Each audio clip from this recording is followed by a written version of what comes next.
Akim Olufemi Gbajabiamila.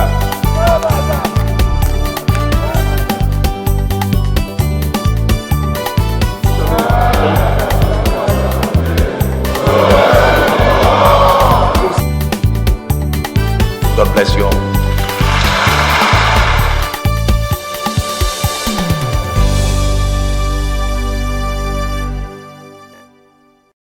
How can one house officer finish in one place and go and enroll again? It shouldn't be possible. House committee moves to resolve strike by resident doctors. Call for patriotism. You don't have the date of termination. You don't have the document. You don't have the date of engagement. And lawmakers investigate alleged breach procedures, say rule of law must be entrenched. Glad to have you join us again on a fresh edition of the weekly Legislative Digest House Ticket, a program designed to educate you on the role and processes of making laws by the legislative arm of government, Federal Republic of Nigeria. On this package, lawmakers meet with stakeholders in the health sector to intervene in the strike by the resident doctors as they seek ways to address the agitations of the health workers. In other development, we shall review the action of the House on a motion calling for investigation into matters of staff victimization and procurement breach by a government agency. This, plus report of lawmakers' outings at the constituency front, complete our package. I am Binta Magaji, your regular anchor, urging you to stay tuned for the full program in a moment. If we set our minds right, embrace each other in love and brotherhood, we will come through these troubling times. We will survive, we will recover, and then we will thrive. One nation under God, free, peaceful, and prosperous.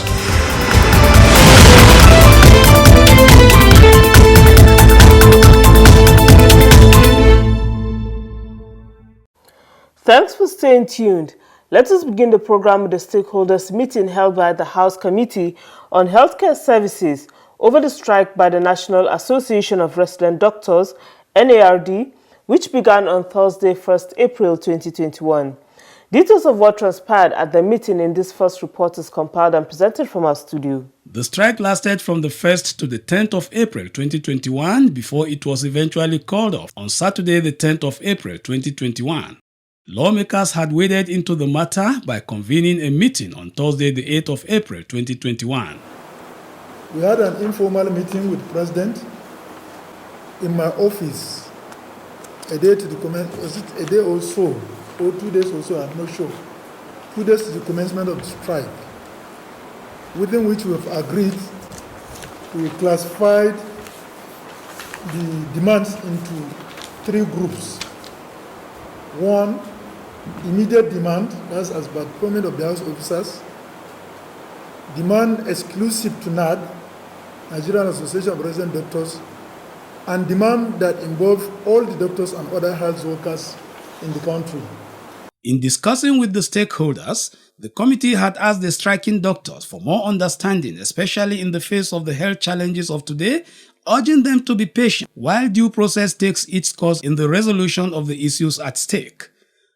Although the payment of salaries to house officers being one of the issues has commenced, there were still irregularities in the payment as well as the exclusion of some doctors. We throw that question to IPPIS and the Office of Accountant General to explain what happened. In their response, the IPPIS said they are not processing office, they are just paying instrument. Whatever was prepared and presented to them by the Medical and Dental Council of Nigeria is what they are going to pay accordingly. They don't have any reason of removing or adding any name, and they wouldn't know even if it is duplication or otherwise. So that was the time we now sought to access the availability of Medical and Dental Council to explain the reason why such discrepancies were noticed. The Ministry of Health was represented by its permanent secretary, who gave a report on where things stood just before the strike began. On the issue of payment of doctors on give me's, that's the position. The committee of CMDs were asked to submit a list. So thank God the committees are here, and the action is to be done both by NAD and the budget office. The issue of salary shortfall, we said that is pending before a court of law. Residency training allowance, NAD were asked to compile and submit the list for those wrongly paid, for which the accountant generals will now make a reversal. Non-payment of house officers. I think Registrar Medical and Dental Council will speak more on that. All the issues are merely administrative and accounting. The Medical and Dental Council of Nigeria responded to questions raised by stakeholders. Lawmakers also added to the discussion. Very difficult to convince some of their members. Just yesterday, I got to know about why they were paid yesterday. So we are still working on that one, why they were paid on yesterday. And I'm happy the IPPIS are here. Because, you know, in the process of having to submit list, revalidated list again, it is not impossible that the list that are being submitted may have been duplicated, because they say they won't use the other list, they will use a new list. So that one will be sorted out. But coming here to listen that in spite of the huge sum amount of money that we spent to acquire this technology, we still have double payment. We are still paying people that have finished program. How can one house officer finish in one place and go and enroll again?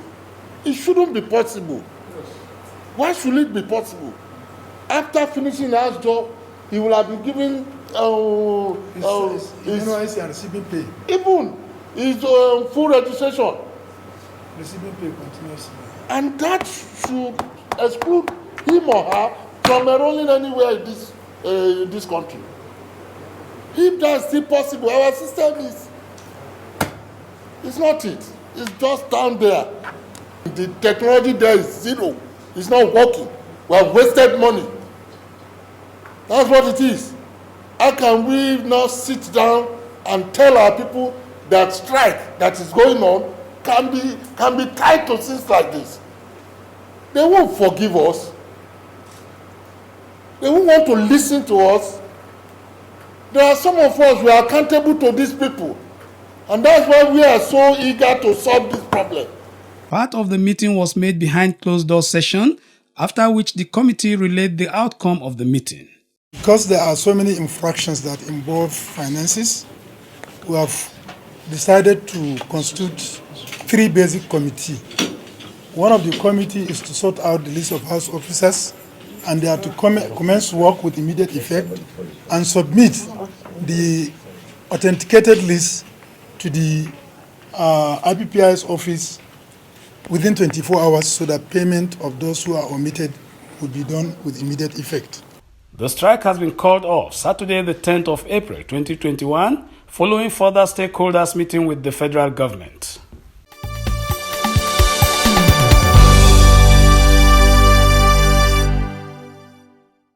You're watching House Ticket coming your way on NTA Parliament. Before the break, we brought you the sitting between the House Healthcare Services Committee and the striking doctors as they seek for lasting solutions to the recurring agitations for improved welfare, amongst other challenges in the health sector. Moving on to other committee works, the House recently adopted some recommendations of the House Committee on Public Procurement, which was mandated to investigate the allegations of staff victimization and procurement breach by a government agency, the Project Development Institute (PRODA), under the Ministry of Science and Technology. The House had deliberated on the matter and adopted the prayers of the motion that called for investigations during plenary of Wednesday, 10th February 2021. The motion was sponsored by lawmaker Henry Wauba and it called for investigation of the procurement, deception, staff victimization and management problems in Project Development Institute (PRODA) Enugu under the Ministry of Science and Technology. Those against the say nay. Ayes have it. The investigations began on Thursday, 18 February 2021 with a public hearing where the Speaker of the House of Representatives had assured Nigerians that the rights of workers would be protected by reliable laws and through good law-making processes. The resolutions that we will reach at the end of this public hearing will not only resolve finally the issues for which this public hearing was convened, but at the end of the day will be a replica of the wishes and aspirations of not only the stakeholders. For this public hearing was convened, but generality of Nigerians, and also in consonance with the laws governing public procurement in this country. The committee had on its part reiterated that its purpose is to arrive at a fair resolution and produce a report that will end intimidation of workers at PRODA in particular and all public and private organizations where Nigerians are employed. At the commencement of the public hearing, the committee probed the allegations of procurement breach. The suspended DG explained before the committee what had transpired between members of the management team regarding Procurement Act procedures. You said you formed quorum based on what you know the law stipulates. How many persons participated in that procurement meeting? The head of Department of Industrial Promotion was there. I myself was there. The acting head of procurement was there. This is one extra number above the three needed to form a quorum. The Federal Ministry of Science and Technology, that is the supervising body for PRODA, answered questions from the Committee on Efficient Supervision of PRODA's activities, award of contracts and impersonation by the board chairman, who had been awarding contracts despite being suspended by the ministry. The permanent secretary represented the ministry. Who is this Comrade Daniel Donald NJ? Is he the board chairman of PRODA? Yes, is the board chairman that was asked to step aside. Well, he's using the letterhead of PRODA and claiming that he is the board chairman of PRODA. I don't know. So it's today, 17th February, or yesterday. Honorable Chairman, I'm aware that he's been asked to step aside. Science and Technology, please can you confirm to us who is the current chairman of PRODA as of today? Who is the current chairman of PRODA? I wrote that letter. Still remains suspended. He's been asked to step aside. That has not been lifted, so he has no powers to use the official document of PRODA to write a letter to them. So what you're actually telling us now is that this Comrade Onje is not the chairman of PRODA. As of today, yeah. And he has no power to use the letterhead of PRODA? Yeah, by convention issues. So this is basically fraudulent and impersonation. Secretariat, please take note.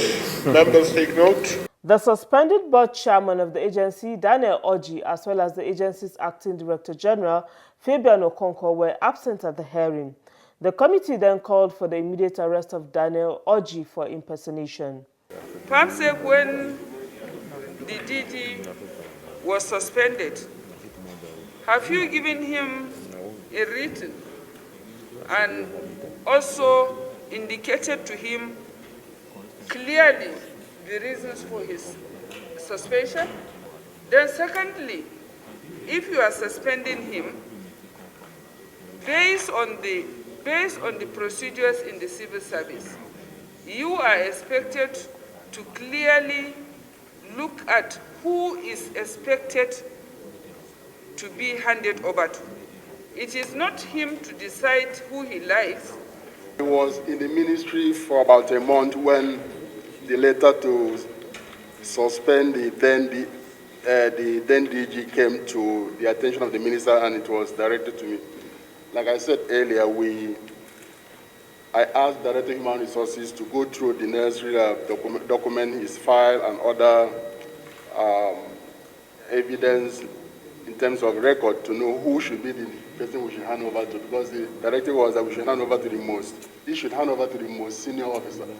So I will not know why he was suspended. I think the records are there to show why he was suspended, but I don't know. Lawmakers reconvened again with the stakeholders on 24th and 25th of February 2021, where further investigations by the committee revealed that there were false contracts as well as illegal payments made to contractors. In that regard, the head of accounts of PRODA was recommended for suspension.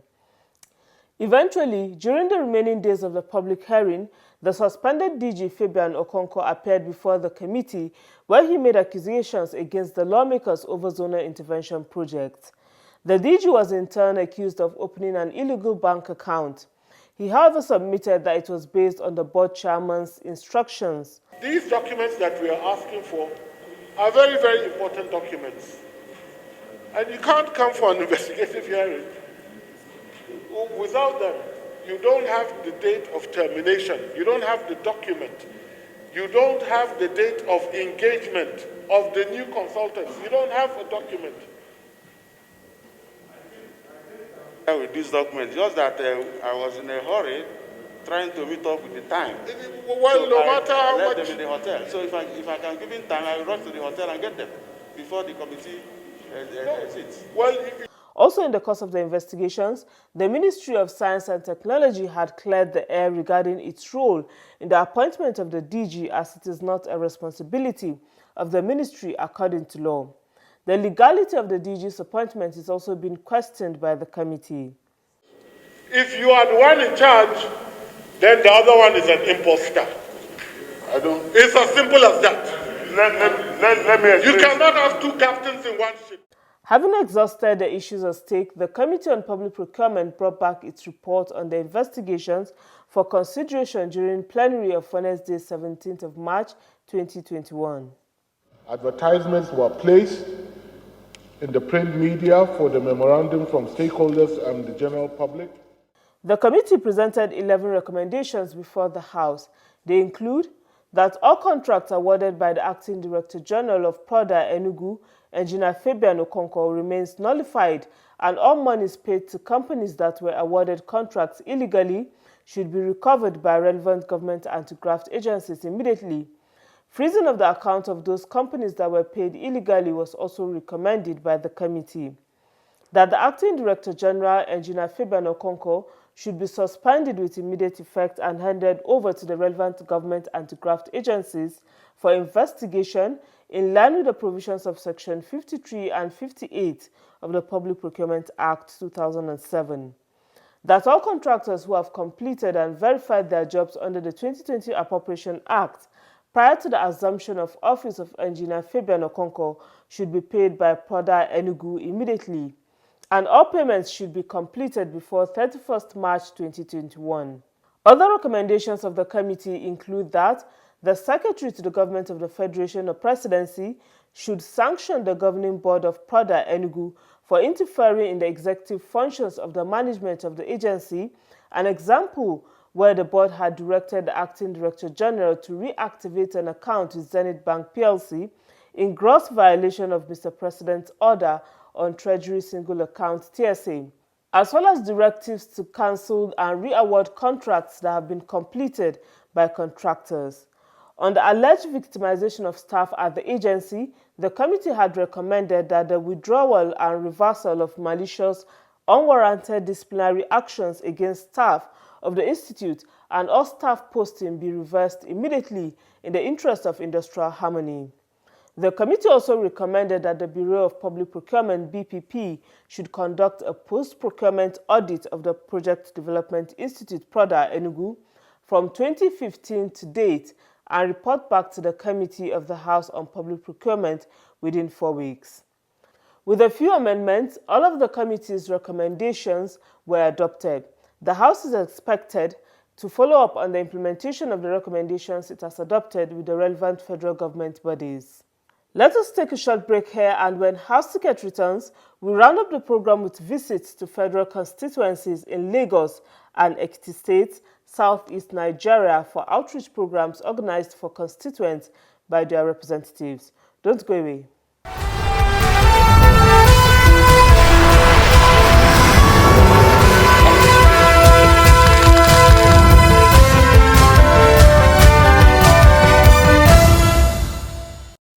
594 students drawn from the 38 schools in Surulere 1 Federal Constituency of Lagos State on Sunday the 28th of March 2021 received a laptop each, e-learning kits and antivirus kits. The beneficiaries of the learning materials we are choosing, having been exceptional in their academics, emerging first, second and third places respectively. The 38 schools also received a projector and screen each, just as internet services and school furniture were provided, all courtesy of the speaker for the benefit of the students. The speaker, who was represented at the week-long distribution exercise, called on the students to take advantage of information communications technology to be competitive in their academics and in turn be relevant to the society. He also urged the students and indeed all youths to shun violence, truancy, cultism and the use of hard drugs. Speaker Femi Gbajabiamila then promised more educational initiatives to enrich the lives of Nigerian youths and future leaders. So on behalf of the good people of Ado-Ekiti and at Ado-Ekiti, Irekpodun and Ifelodun Federal Constituency of Ekiti State, lawmaker Olushola Steve Fatoba held a special outing which he presented health facilities and equipment to his constituents as his intervention in community development. One of the major activities during the occasion was the formal presentation of the Erelu BC Fayemi Health Center for the use of constituents and others from neighboring environs. The health center is named after the First Lady of Ekiti State in recognition of her numerous interventions and support in ensuring that healthcare services are accessible by everyone in the state. The facility is duly equipped with essential medical and supporting furniture for an efficient takeoff. During the handover, the governor's wife toured the health center alongside other special guests, including the chairman of the APC in Ekiti State.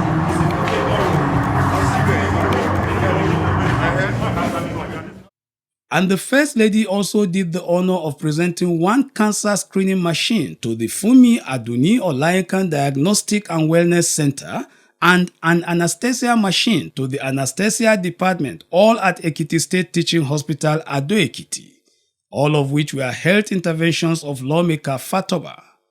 So on behalf of the good people of Ado-Ekiti and Ekiti State, I hereby hand this equipment over to you. We had virtually no anesthetic machine at a point because the old ones that we had, they are not broken down.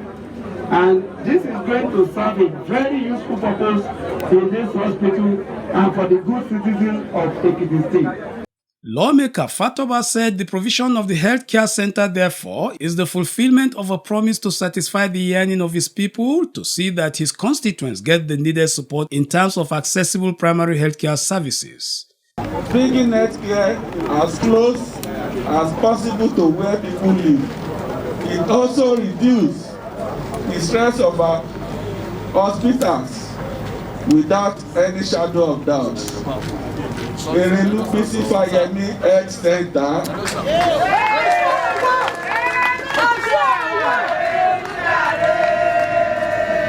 will greatly be of service to the residents of this estate and its environment. The wife of the governor and First Lady of Ekiti State, BC Adele Fayemi, on her part, expressed satisfaction with the continuous work done by Representative Olushola Fatoba for his people and indeed all the National Assembly members from Ekiti State, just as she called on constituents to continue to support community development. Honorable Fatoba could have chosen to monetize all these contributions. If he had given it out to everyone here, 10,000, 20,000, let's say 100,000 or even 500,000. Tell me, where would that money be in a year's time or 2 years' time? But these buildings will still be here, and the other facilities will still be here. So I thank you for the very good example you have set. During the outing, lawmaker Olushola Steve Fatoba also supported education, with fully equipped Information Communications Technology Centers (ICT) at Christ School, Ado-Ekiti, All Souls Anglican Grammar School, Ado-Ekiti, and Ado Community High School. There were instructional material and school uniforms too available for students. A former deputy governor of the state and elder stateswoman, High Chief Shonaike Eyegba, commissioned the projects. Ado Community High School, Ado-Ekiti. We are here to congratulate you. We are here to charge you for more developmental effort. That you are bringing this ICT is the ill thing now. Is the in thing. When Corona came, it threw everybody off balance. The lawmaker promised to provide alternative power supply to enable the students use the learning materials efficiently. He also called on them to maximize the opportunity and to study hard as the future lies with them. Lawmaker Fatoba's people adequately appreciated the developmental strides of the lawmaker.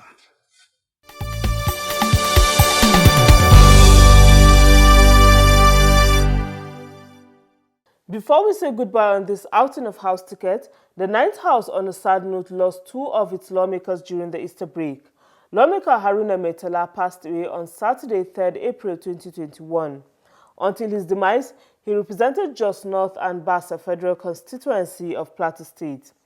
On Tuesday, 6th April 2021, Representative Suleiman Aliyu Lere, who represented Lere Federal Constituency of Kaduna State, also passed away after a brief illness.